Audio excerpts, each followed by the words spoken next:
Okay, thank you. Welcome to this briefing, press conference. My name is Kebba.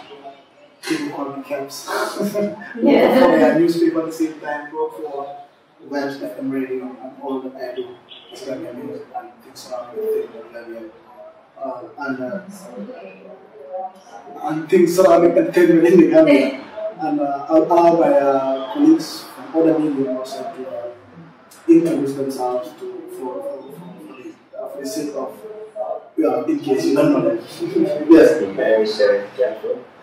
Here in Obsever, and the head of the internet. Yeah, it's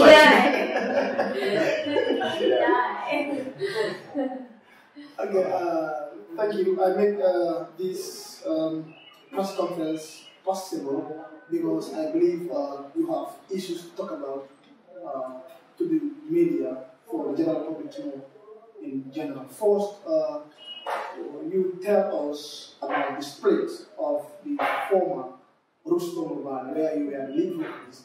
What made this split? Of course, we'd like to know details on that. Secondly, you tell us about the new duo, the new solo you're doing, Nina and Joe. When did you start this and what is the objectives now and the motives behind you two? What do you want to do? You tell us about the new album you are working on that should be released February, I understand, 18th. And finally, the last but not the least, you also tell us, we understand that you are complaining that promotion in the Gambia was not easy, especially for Nina and Joe, for certain reasons. We will definitely want to know what was holding you back during all of those things.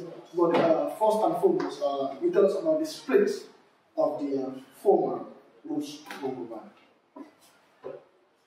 Alright, so the split, I think, to the public kind of came as a surprise because we were working on the tour and we've been busy promoting ourselves in Gambian. But the issue actually was that you saw Jah Hero and I as lead singers all the time, and the rest of the band members kind of saw that as, okay, they are lead singers, so they should also do everything. So we were, and a few of you know that we've been there during our time that we were active, that Jah Hero and I, we were doing everything. We bought all the instruments for everyone, we bought an entire PA system, we organized the tour, we organized, venues to play, stages, if there weren't stages when it was possible. And we spent a lot of time and money on this project, and in the end, what we got back was people that didn't want to show up for training, people that came, influenced to the shows and weren't able to perform as they, as they should, as a band that wants to reach somewhere. Because I think the misunderstanding was a lot to the general public also, that we were not a band that wanted to play in hotels for tourists, but we were a band, we wanted to play for Gambia. We wanted to have our own music and people to come out for the band, not to be a session band for other artists. Because we had Jah Hero and I, who were the artists of the band. And we had one other band member who actually caused the split in the end because he started, he wanted to be in the spotlight more, and I did put him there.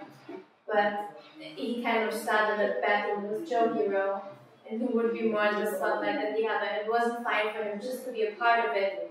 He kind of wanted to take over, so he started, even going to the press and saying bad things about us. And that's the moment when we decided it's not worth it for us. And we took ourselves out of it. We didn't say the band has to split up. That's not up to us. But we took ourselves away from it because we just had enough. That's something good. Yeah. Anything on the... Yeah, I just want to explain a bit about what happened because these are my friends that I was with them here. I just want to give like a brief history about the band and how we started. We started as an acoustic group playing for hotels, and then gradually we grow up and then we met Nina and that's how things become big. But the actual problem started when Nina was with me. I will tell you that all this is because of grudge, greed, and envy. And these are weapons that a lot of people have in this especially this content. They are very dangerous weapons, especially envy and grudge and greed.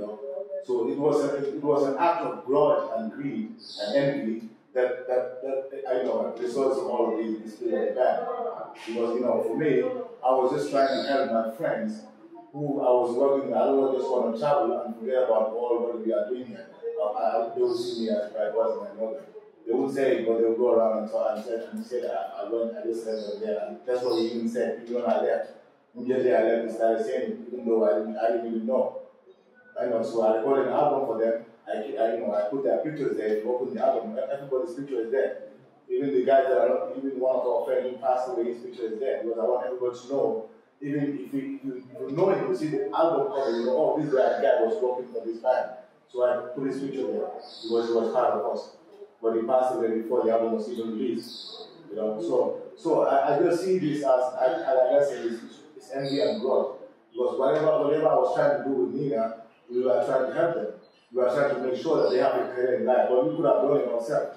We could have just, say, okay, this is our music, our thing. We could be in the spotlight and do everything by our own and gain all the attention. But we don't want them. We want them to have a career. We want them to go somewhere with their music, to pursue their dreams, even beyond the boundaries of the Gambia.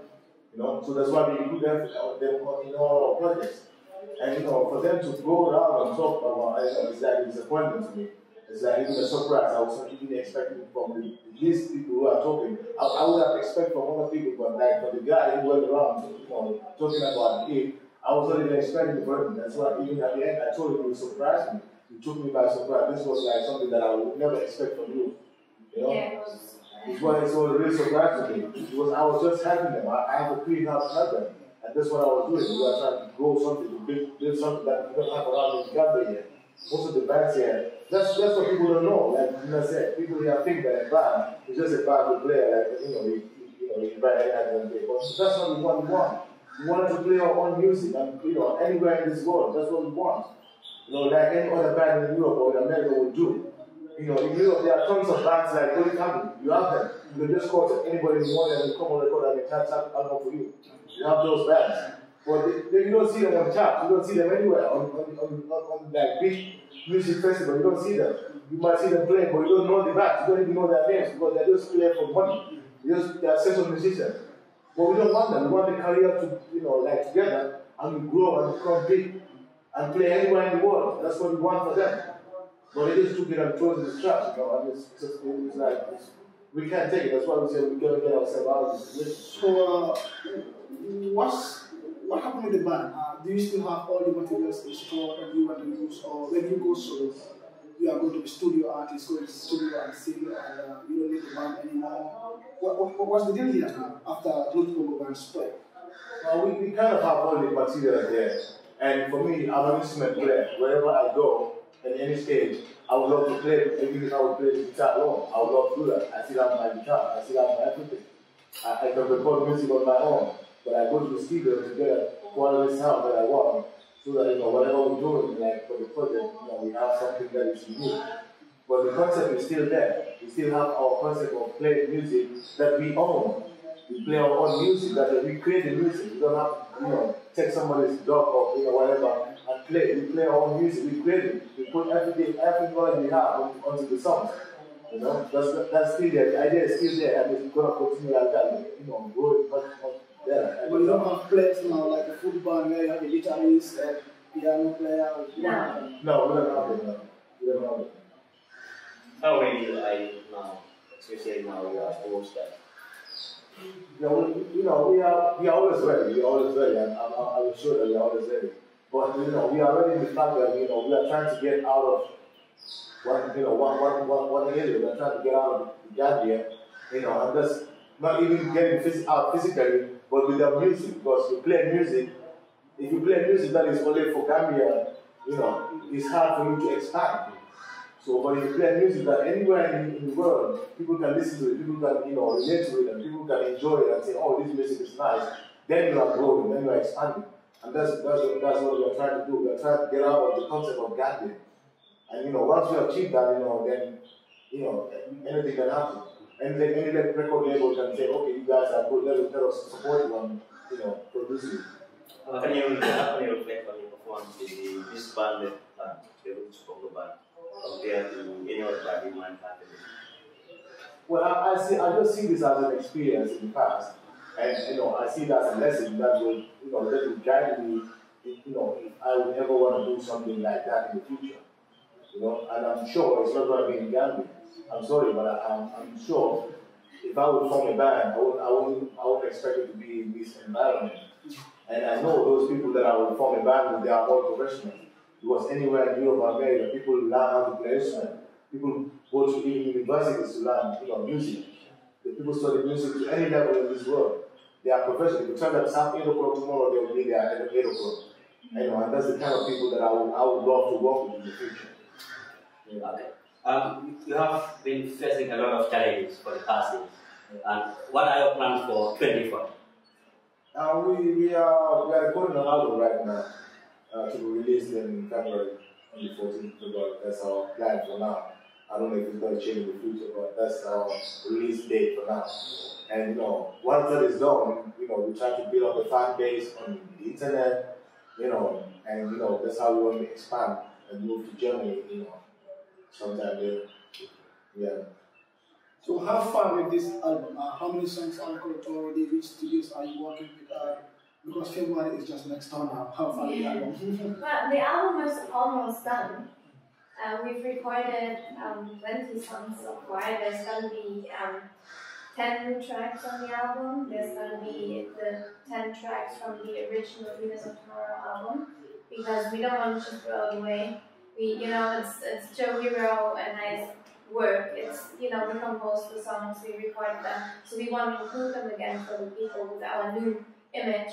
So what we're pretty much giving the people is a double album for the price of one. We just want to include the Leaves of Tomorrow again for them.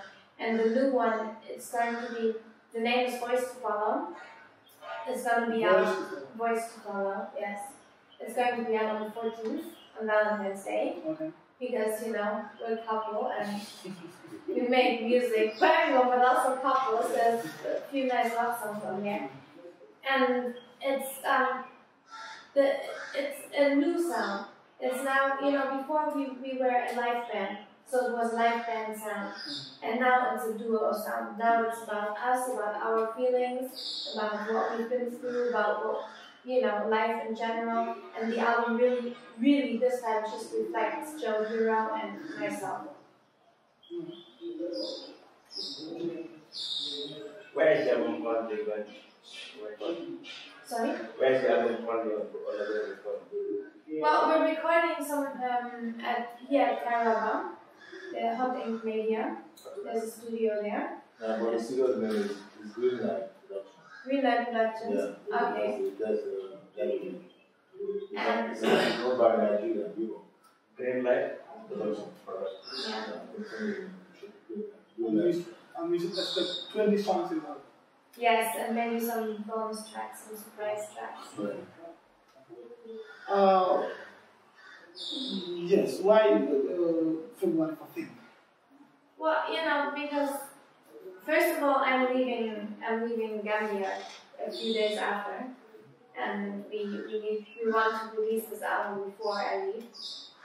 And second of all, because it's the Universal Day for Love, Okay. and that's what we stand for as a duo. What do you plan on your launching? Is it going to be a massive launching just like any other album, or is it going to be a press conference launching? What's the plan? Well, definitely nothing big. We just want to launch the album. We want to show the album to our friends and family, and also to the press and media. We want people to come and listen to it. And we don't want to have a show, ticket sales or stuff. That's not how we want to do it. We just want to invite people who are interested in hearing the sound, and those are the people we're going to have there. It's going to be a small, quiet get-together just for those people that are interested to hear the music and, talk about it, review it, what they think. So will you invite some Gambian musicians? We don't know yet. We will see, maybe. It depends on, because, we don't have the band anymore. Okay. So it depends on what they want to bring. If they can bring their instrument and play, of course. What are some of the features? What makes this album different from the previous? Well, you see, the previous one was a complete live band album, so it was recorded live pretty much in London, where we recorded it at the studios. And this album now, it's the new one. It moves away from the live band and it goes into us being a duo. So you will hear more current sounds, and you will hear a lot more of my influence in it. Because I come from a pop, hip-hop background, and there's a lot more influence of that now in there. Because it's just, before we were taking into account all the band members and their influences. So it was a very roots reggae album, because that's what they preferred. Now, it has still that reggae feel that Jah Hero brings, and the African traditional vibes that he brings from his background. But I put a lot of my sound on it. So, when do Gambia expect you when you leave a little bit after one FM? When should we expect you from the Gambia? I'm not sure. I don't know yet. I mean, we have projects still going on here. So I don't think that, I'll go and you'll never see me again, because we're still working on certain things. But it might be a while, because I want to really, in Germany, I want to really get on the scene there with the music before I come back. The final thing you have is... You talked about projects in Uganda. What are some of these projects? Well, we're working on at the moment. You see, next to music, I studied music, but at the same time I studied a lot of alternative therapy methods. So what I do is I combine music with healing, as in, there's certain notes and tones that heal the body from the musical scale, and meditation, and I combine that, and I'm actually working on releasing an album for meditation. So what we're planning on is to build up on eventually having a musical healing center for people in the future. But that's our future project. We're working on it, but it will be a while. What do you want to tell the fan, especially with this upcoming lineup? If any fans, we're gonna of course post on Facebook, if any fans that are really, really interested here in the Gambia that want to come by for the launching, they can. But there's not going to be a ticket. We're not going to advertise it, because we don't want to make a big show out of it. We want people there who are really there for the music, and who are really there to, to talk about it and review it, like I said earlier. But if the fans should know that they can expect the same basic sound that they know from us, but in addition. This album, I think, is going to hit them by surprise if they hear it. But we haven't forgotten our roots. Yeah. Okay. We have this basic issue here, but we understand that we are having some difficulties in the area, especially when it comes to promotions and things of that nature. Can you take us through to what actually happened to you in the Gambia, the complaints, when you take your sounds to people, when you did TV interviews, and all that? What actually happened? Sometimes we see you post on Facebook that, I want to do this, but this group says it's not possible, and this and that. Yeah. So, you just let us through about to know actually what's your take on Gambian communities in general. Well, I'm fairly criticized for speaking what is on my heart. I mean, the thing is, in Gambia, people like to keep very quiet about what happens to them, and I wasn't brought up like that. My dad taught me to fight for my rights, so I will never, if I feel mistreated, I will never keep quiet. And the whole thing emerged in a way that there's certain TV shows in the Gambia that we, not only as the band a few years ago, but now also as us as a duo, we wanted to be on and participate because Jah Hero is a Gambian. You know, I'm a resident of Gambia for a long time now, so we wanted to, you know, we are in the Gambian music scene and we wanted to share what we have. And the challenge was that we were several times told that because of my presence in the band and in the duo, we are not a Gambian group or we are not a Gambian duo, hence we should not be on the show. And I found that it hurt me because I thought, you know, I did a lot for musicians in Gambia, you know, I tried a lot, and to be thrown at my face, the first time I thought it was because we were starting out and, you know, the band was fairly unknown, so it's hard, of course, to get on TV. It's never easy, but since it happened, you know, continuously from the same people, it's just, it was very obvious, you know, why they did not want us on the show. And you know, it's also an obvious way of saying, yeah, what can you do for me or something, you know. And I just think a lot of challenges that we've had was that due to my presence in the band and in the duo, people think they have the perception that if you come from Europe, you are very rich, and that whatever you want, you really need to pay for it. So there's a very small group of people who have supported us, and they know who they are, and I'm very grateful for their help and what they've done. But the rest have shown me a very negative attitude, and in some cases even taken money and then not delivered. And that's just the challenges we mostly had with the promotion. Because it's not that we are not stupid. You know, we know how to build a budget for our release, and we had a budget for marketing and promotion, and it has been used up. But, you know, we were faced with, at times, even forged receipts from radio stations and TV of, you know, promotion that had apparently been done for us, and it was never done. Then, you know, we paid for interviews and being on certain TV shows, and they were recorded, but they were never aired. And, you know, certain things like that just really put us off everything. And these challenges are just sad. It's sad that it happened, and I don't know why I would not be allowed to say that. Because it did happen, it's not like I'm making it up. And you're nodding yes because you've been there and you know. You know. So, you know. Yeah.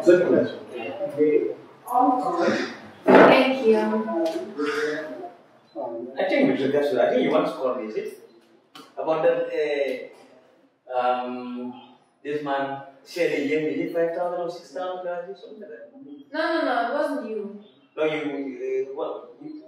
you once called me, I didn't, to confirm whether actually he gave it to me. I think it was T.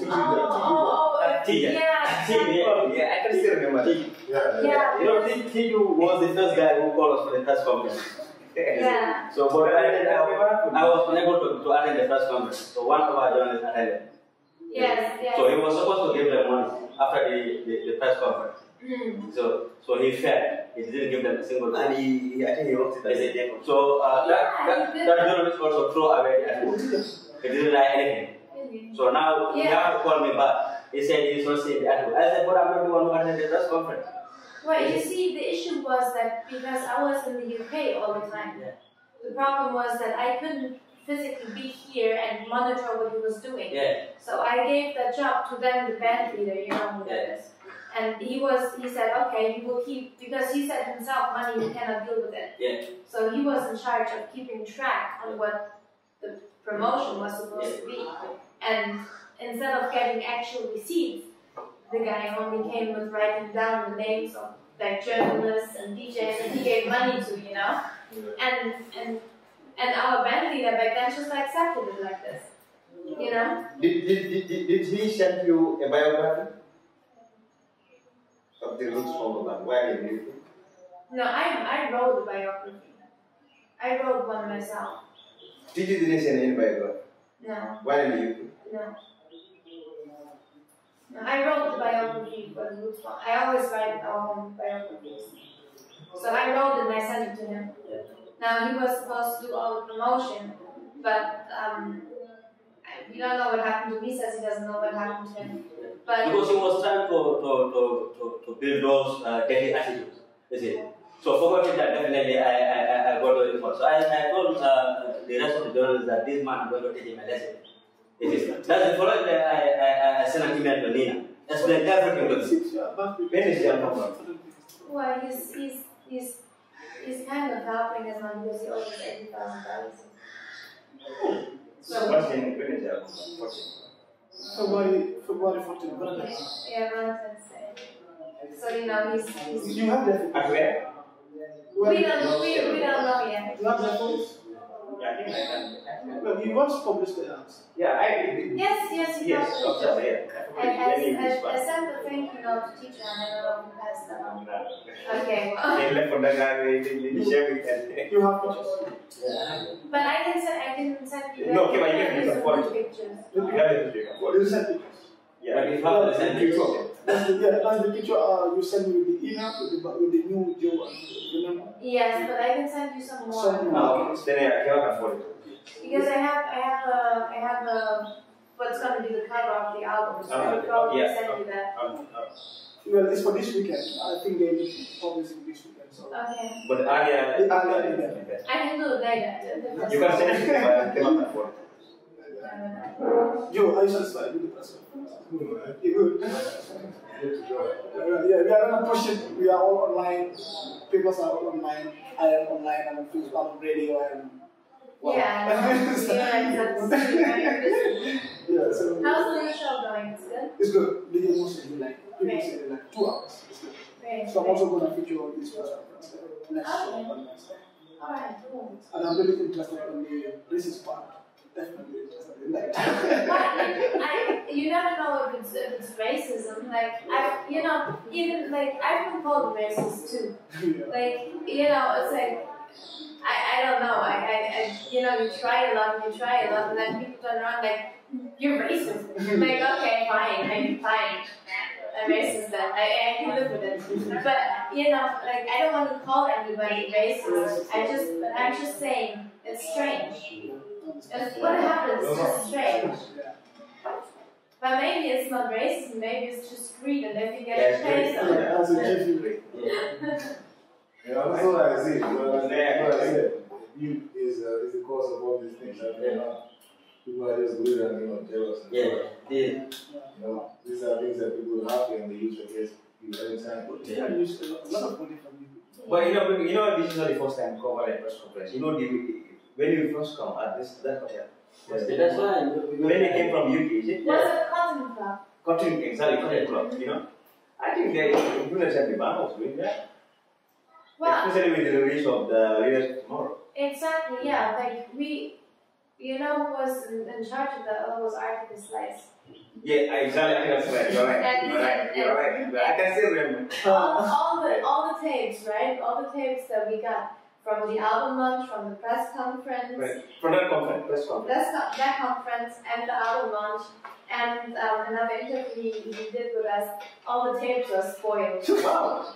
I sent them in because he was supposed to give me, we paid him, it's not like we didn't pay for it, we paid a lot of money for it, and he was supposed to give me DVDs, because my camera works with SD cards, so if he gives me the big tapes, I don't know what to do with them. Yeah. But he said no, he was, he was waiting until the last day we had to leave to the airport, and he gave me the tapes.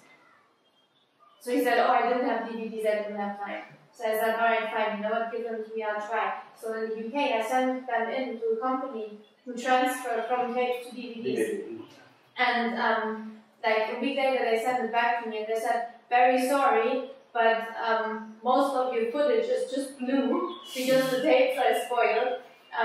We're not going to charge you as much. We're just going to charge you for the cost that we had because we can't really deliver.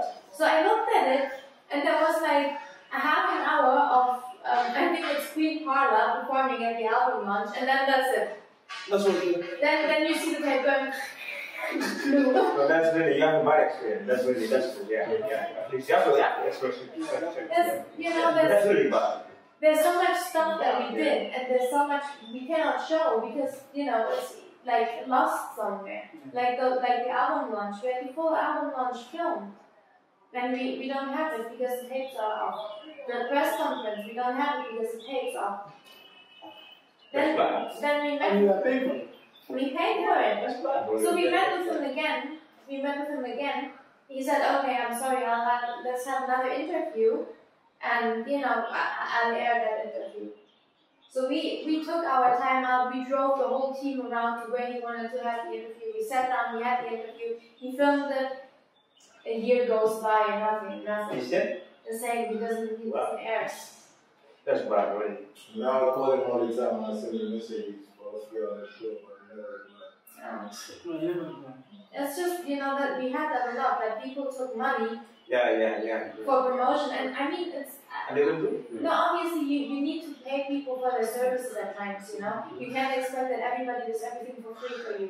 At some point, if I tell a DJ, I want you to, every time you're on air, I want you to play my song, I give them something, you know? It's like a radio plugging thing.